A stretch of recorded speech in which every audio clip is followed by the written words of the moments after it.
namanya. Jadi kontak tracking itu nanti kita akan mengecek orang-orang yang memang memiliki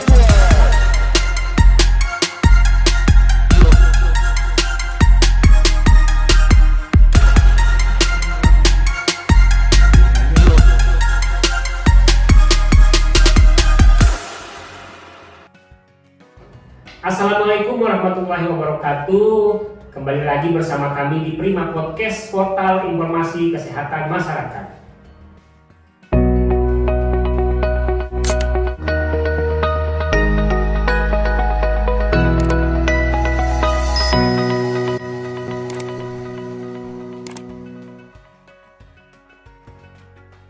Prima Podcast adalah channel YouTube yang didesain dengan tanya jawab, diskusi dengan tenaga kesehatan guna memberikan informasi kesehatan kepada masyarakat, khususnya di Puskesmas Larang.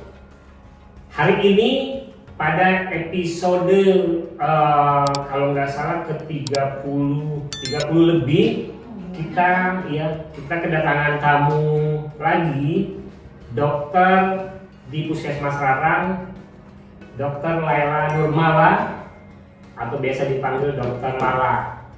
Selamat datang kembali, Dok. Ya, Kak Agis, selamat datang lagi ya. Iya, semoga pemirsa di rumah nggak bosan-bosan nih sama Ya, kita berdua, Dok. bosan nih kayaknya Dr. Lala dilihat ya. Pastinya enggak, Dok, karena informasi atau ilmu-ilmu yang dokter berikan itu pastinya bermanfaat dan memang dibutuhkan oleh masyarakat, khususnya di Puskesmas Larang. Perlu pengenalan lagi nggak? Perlu kayaknya, Dok ya? Ya, mungkin sudah tahu ya, Sudah seperti tahu. di video-video sebelumnya. Iya. Saya Dr. Lala yang bertugas di Puskesmas Larang. Selain di sini, saya juga di Rumah Sakit Anggoro. Jadi Yes. mungkin kalau nggak ketemu di sini bisa cari di Rumah Sakit Anggoro, atau kalau bisa juga ke rumah, di Ke rumah, rumah praktek ya, sekalian promosi. Siap, lengkap sekali nih promosinya, Dok. Masalah, Dok ya? Karena memang tergantung kebutuhan masyarakat juga. Iya, betul.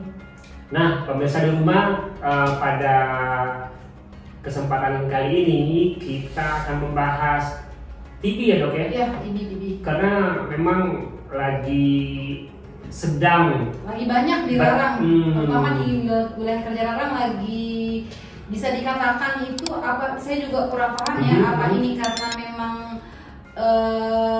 penjaringan kita yang bagus sehingga banyak yang terdetek, atau memang karena dia kasusnya lagi banyak. Karena kalau dulu tuh jarang sekali kasus TB itu, paling nggak nyampe 20-30 itu di masing-masing desa.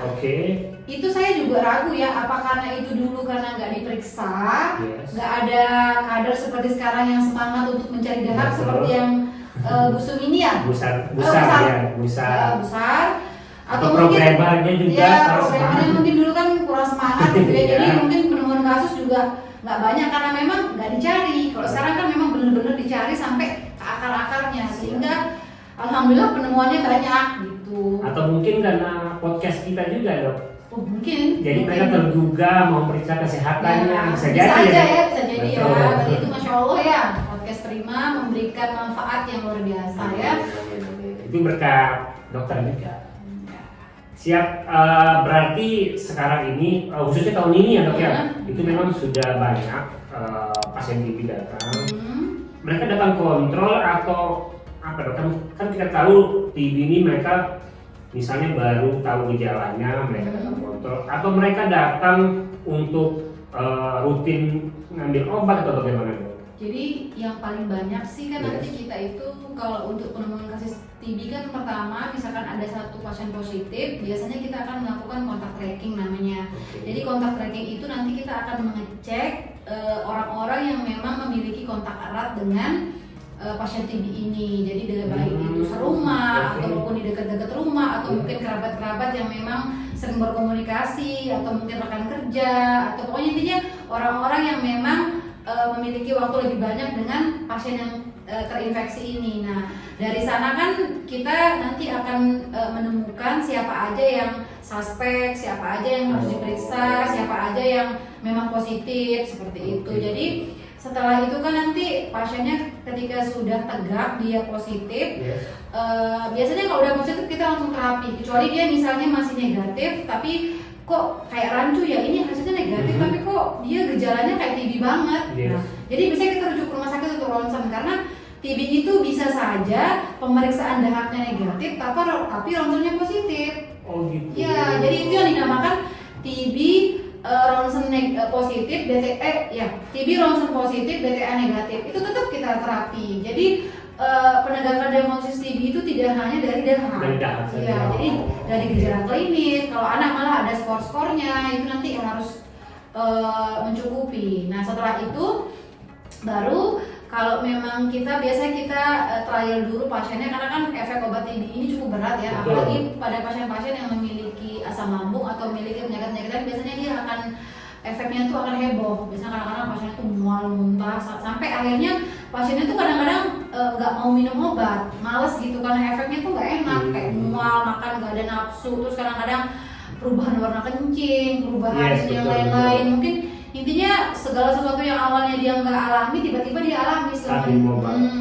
Biasanya itu kita trial seminggu 2 minggu. Nanti kalau udah lewat masa 2 minggu itu, alhamdulillah enakan. Biasanya dia akan nyaman-nyaman sendiri karena batuknya akan berkurang, terus sesaknya akan berkurang, terus badannya mulai gemuk, aktivitas mulai seperti biasa, seperti itu. Jadi, nah setelah lewat 2 minggu atau 1 bulan biasanya dia akan nyaman sendiri, sehingga dia ke puskesmas itu hanya untuk ambil obat. Kalau tidak ada keluhan dia tidak, malah kadang-kadang kita nggak kalau memang tidak ada keluhan kita langsung ke programmer, tidak perlu ketemu dengan dokter. Nah, ya gitu. Yes. Karena memang kemarin gini dok, kita sempat wawancara bersama dengan pasien yang sudah sembuh dan memang gejalanya saat minum obat seperti yang disampaikan dokter tadi, kencing berubah, terus syukurnya nggak bengkak seperti yang tadi dokter sampaikan, karena memang ada yang alergi kan. Nah,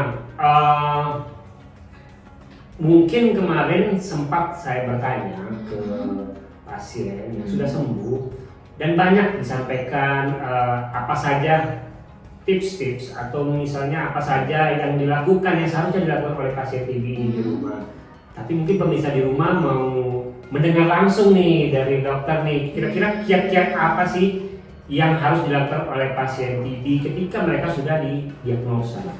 Mungkin ada beberapa hal ya yang bisa dilakukan pasien TB untuk meminimalisir penularan. Jadi baik itu dari hygiene pasien itu sendiri, atau yang paling penting kan sumber penularan TBC ini kan dari droplet. Dropletnya itu dari batuk, sehingga sebenarnya kunci utamanya itu pasiennya itu batuknya itu memiliki cara yang benar, atau bisa dikatakan etika batuk. Etika batuk, oke. Jadi selain menggunakan masker, mungkin kalau misalnya keluar mungkin pakai masker ya, tapi kadang-kadang kalau di rumah aja kadang-kadang capek kan. Jadi mungkin bisa lah sekali-kali dilepas seperti itu kan. Nah, pada saat di rumah ketika tidak menggunakan masker itu ada etika batuk, di mana seharusnya kita batuk sehingga penularannya bisa diminimalisir. Nah, itu gimana? Misalnya contohnya batuknya itu kan biasa ya, seperti yang kita ketahui batuk itu akan mengeluarkan droplet. Bisa dari droplet dari mulut ataupun dari hidung, tapi jumlah droplet yang dihasilkan itu paling banyak tuh dari mulut ketika batuk, karena kan langsung ibarat kata bisa dikatakan kalau misalnya dari hidung itu 50, yang dari mulut itu bisa sampai 1000. Jadi berlipat-lipat seperti itu. Jadi pada saat batuk, jadi mulutnya itu kalau bisa ditutup dengan masker, tisu. Kalau misalkan kita sedang tidak pegang tisu, kita bisa menggunakan etika batuk seperti ini. Jadi seperti ini ya, seperti yang kita lihat. Jadi bisa batuknya seperti ini. Jadi nggak langsung ke udara bebas. Jadi di sini, di tubuh kita sendiri, ya. Setelah itu, kalau menggunakan tisu misalnya itu jangan tentunya kalau misalnya menggunakan tisu, tisunya dibuang ke tempat sampah. Jangan dibuang sembarangan. Karena itu juga nanti udah pakai tisu tapi dibuang sembarangan ya sama aja, nggak ada artinya. Nanti bisa kan dropletnya terbang-terbang, akhirnya menularkan. Dan yang paling penting sih ini sih, cuci tangan seperti itu. Karena bagaimanapun kan misalkan batuk nih, kan kita nggak tahu, mungkin tadi udah megang ini, megang itu, tanpa tiba-tiba sadar, pegang ya. makanan atau mungkin pegang apa yang setelahnya dipegang sama orang lain. Nah itu jadi Harus rajin cuci tangan. hand hygiene-nya itu benar-benar harus lebih ekstra. Misalkan kita mungkin sekali, kalau pasien TB itu lebih 2 sampai 3 kali. Seperti itu. Dan kalau bisa juga misalkan memang kan kalau batuk itu kan nggak mungkin tiba-tiba keluar, pasti ada kayak rangsangan batuk. Itu kita usahakan menjauh dari orang lain. Oke.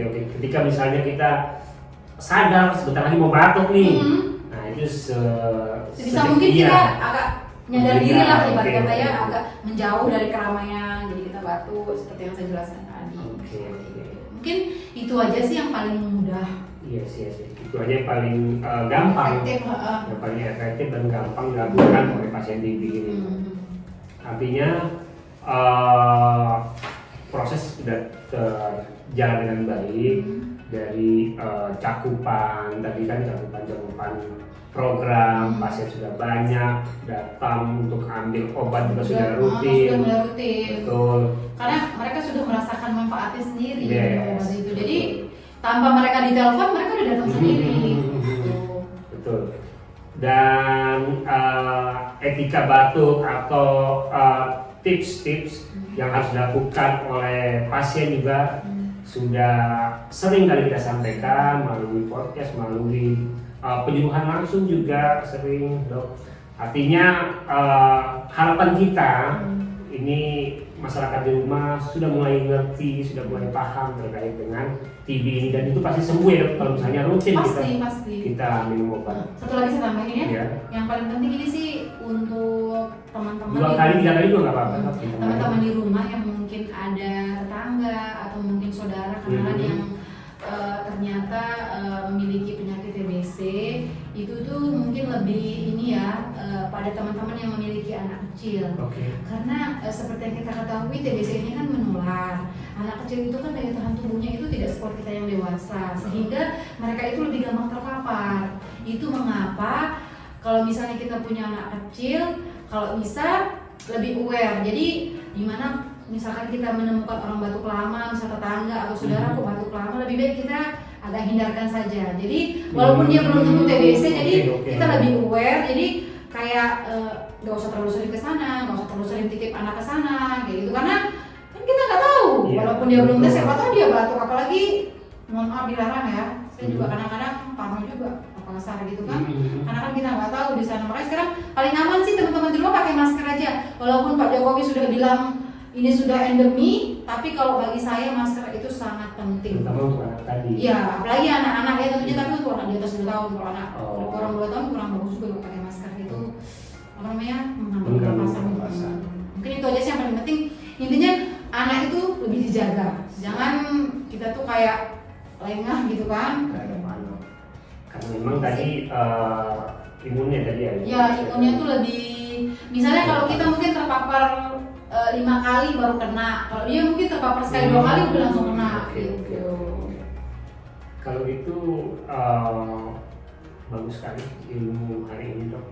Dan semoga masyarakat di rumah bisa menerapkan. Jadi tidak hanya mendengarkan, tapi juga menerapkan ilmu yang kita sampaikan.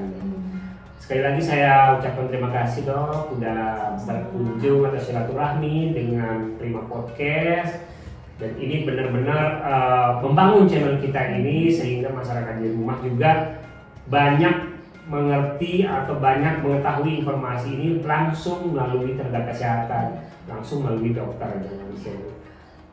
Kalau begitu kita cukupkan sampai di sini pemirsa di rumah. Mungkin kalau ada komentar-komentar atau ada pertanyaan boleh nanti disampaikan lewat kolom komentar kami. Dan jangan lupa kunjungi juga Instagram Puskesmas Rarang di PTBLUD Puskesmas Rarang. Silakan menyampaikan keluhan-keluhan masyarakat atau pemirsa di rumah di DM kami. Nanti sebisa mungkin kami akan membalasnya. Itu pun kami berkonsultasi dengan dokter kami di Puskesmas Rarang. Mungkin teman-teman kalau ada yang mau dibahas, pengennya apa sertakan di kolom komentar. Betul. Jadi apa mungkin yang atau mungkin mau bahas apa namanya penyakit-penyakit atau mungkin apa namanya mitos-mitos Oh gitu. iya. Namanya Siap. Nanti Pokoknya nanti gimana? kan kita bisa baca-baca dulu literasi terbaru. Betul, Ya. Jadi betul. kan bisa kita siapkan dulu kalau misalnya teman-teman pengennya apa ya. Siap. Thank you dok. Oke, sama-sama. Kalau gitu kita akhiri, sampai jumpa di episode mendatang. Wabillahi taufiq wal hidayah. Wassalamualaikum warahmatullahi wabarakatuh. Dadah.